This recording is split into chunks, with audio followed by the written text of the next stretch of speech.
The beautiful thing about stories is that they can serve as a portal, a gateway to a world full of magic and colors and things unimaginable to us in our current reality. And just like a person who's visiting a country, we have guides who we call main characters that we follow to take us through this fantasy, to learn what the themes are and what makes their world tick. But what if I told you that there's a whole other perspective hidden from you that's also worth looking into?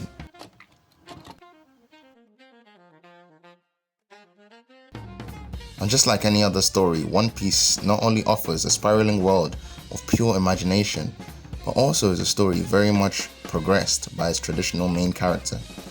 Throughout its history and for all the chapters that One Piece covers, we are given an insight into a world defined by strong implicit undertones of oppression and stagnation that manifests itself in different forms.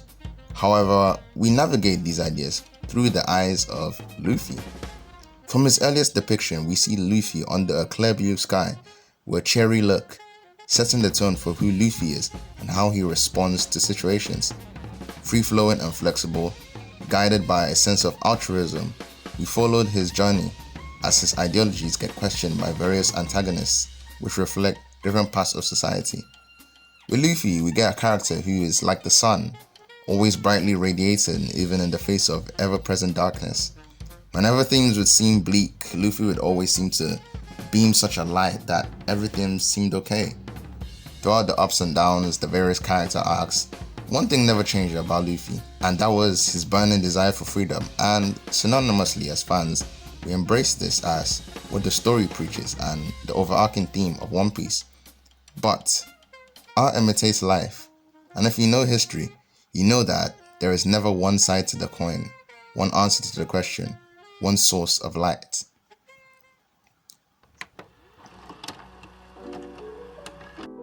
Martin Luther King and Malcolm X, Biggie and Tupac, hell, if you even want to get really philosophical with it, Aristotle and Diogenes. Throughout life and history, there's always been a duality, two different faces to deliver responses to different needs. So why would that be any different in a story? In a world marked by oppression, one can decide to channel the exact opposite of that, to oppose the already built-in standard. But what about option 2? Channeling traits already exemplified by the built-in standard, but for one's own benefit. Enter Blackbeard. Now from the name alone, we already sort of get an idea of what to expect, based on the real-life Blackbeard. And sure enough, the first mention of him sets the tone for what kind of character he's gonna be. What catches my attention particularly is the earliest age depiction we have of Blackbeard, underneath what seems to be a moon, and crying. While we don't really know much about Blackbeard from this time, this illustration does paint a picture, and it contrasts the bright visuals of Luffy from early on and shows us a different reflection of this world. And these continue. Luffy, the traditional MC, somewhat follows your typical hero's journey, so to speak. He bursts onto the scene, makes his intentions known, is beaten down, but still grows, and through the strength of his ideals and charisma, he's able to grow even further. He doesn't let himself get changed by the challenges he faces, but is strengthened by them and pushes back, gaining plaudits as a result. And in the end, he is humanized by his friends, individuals who he sees as extensions of himself and what it means to be free. With Blackbeard, however, we see an alternate path. He doesn't burst into the scene, quite the contrary actually. He stays unknown, hidden in the protection of the shadows, where he can grow and get closer to his goal. In a world controlled by literal monsters that personify lies and greed, Blackbeard wholeheartedly embodies these traits to beat this world. He lies and he betrays, but in the midst of this, he keeps moving forward.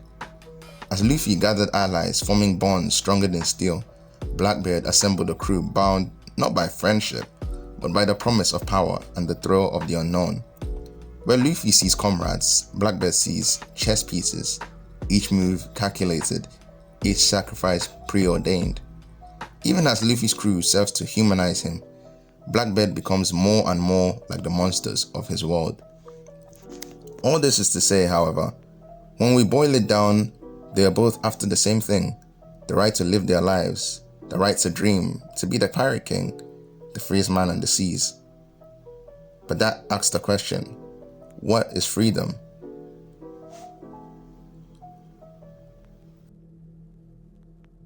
The use of symbolism has always been one of my favorite storytelling techniques, mainly for the reason that it gives us insight into questions that aren't necessarily explicitly answered. And that will do well to help us answer the question of what is freedom. I mean, after all, it isn't written in some long title card that just tells them, oh yeah, that's the definition of freedom. I mean, we may have our own idea of what it is based on our own real world definition, but the One Piece world, at least I hope, is very different. So let's take a look at the ships and the Jolly Rogers, for instance. Now, the visual of the Thousand Sunny and the Straw Hat Jolly Roger, which represents inherited will, symbolizes hope and the childish desire to dream. However, Blackbeard's ship, the Zebek, named after the man who once wanted to conquer the world, was regarded as pure evil and ambitious, and also bearing the three skulls shows a more sinister sentiment, a belief in fate and the inevitable destiny of those who dare to challenge the world. We could also look at their powers alternatively. Luffy's powers, which are robber powers essentially, symbolize his freedom, with robber's tendency to expand and stretch freely. However, Blackbeard's power is darkness, the power of the void and the ability to draw in and trap everything within itself. In this symbolizes the desire to seize what is desired, the freedom that comes from control. Some may say, well, how is this freedom? But a dream is the footprint left on the trails to freedom. Blackbeard's belief in dreams and his desire to establish control in a world that is controlled could be what freedom means to him. Light or darkness, yin or yang, the will of D present in the two characters speaks of freedom and the courage to stand against the tides of the world.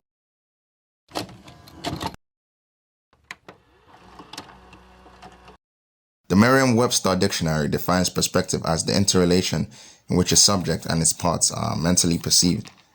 It's basically the idea or the picture we have in our head based on the narrative presented to us.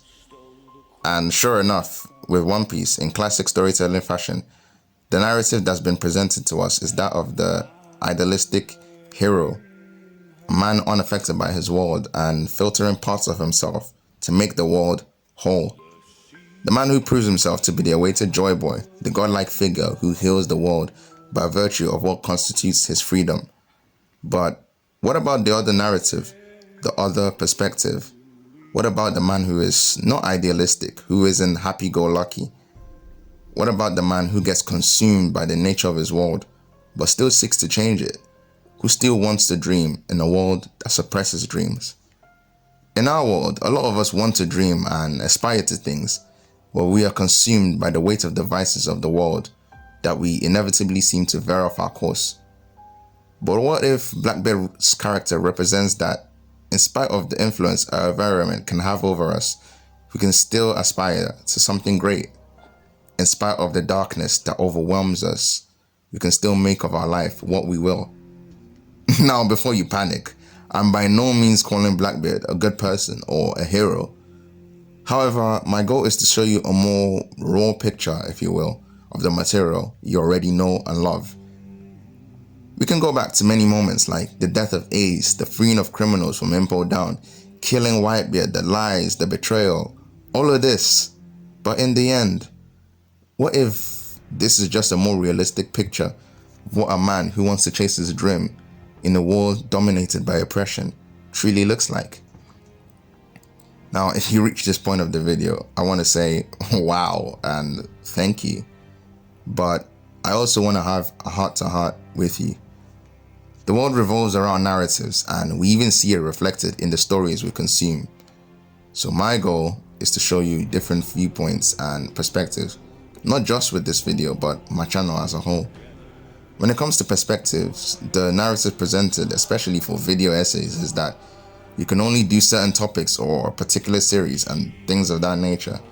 And to me, it's always been like, nah. I plan on making this type of perspectives videos a series and expanding my bounds to different pieces of series and media to fully appreciate how they affect us. That's my goal, and I wish to build a community that way. And that's what being a YouTuber means to me. And similarly, when we look at stories such as this, we can see that characters like Blackbeard don't just serve as a character who is eventually meant to be defeated, but rather the other eye of the same binoculars that challenges our understanding of what it means to be the main character in the grand saga of the life and freedom